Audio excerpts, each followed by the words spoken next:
শুভ দুপুর বন্ধুরা। দেখো বৃহস্পতিবার দুপুরের মেনুতে কি আছে। আজকে বেশি কিছু রান্না করতে হয়নি, কালকের সব তরকারি রয়েছে, আজকে অল্প একটুখানি করেছি। গরম ভাত হয়েছে, আর এখানে যে চালতা দিয়ে ডাল, এটা কালকের ডাল রয়েছে। বাঁধাকপির তরকারি, এটাও কালকের রয়ে গেছে। আর এখানে আছে সোয়াবিন আলুর তরকারি, এটা আজকে করেছি।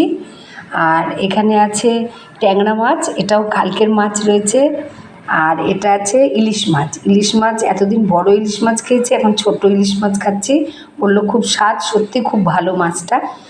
তা দেখো আজকে শুধু রান্না করেছি আমি সোয়াবিনের তরকারি আর ইলিশ মাছ।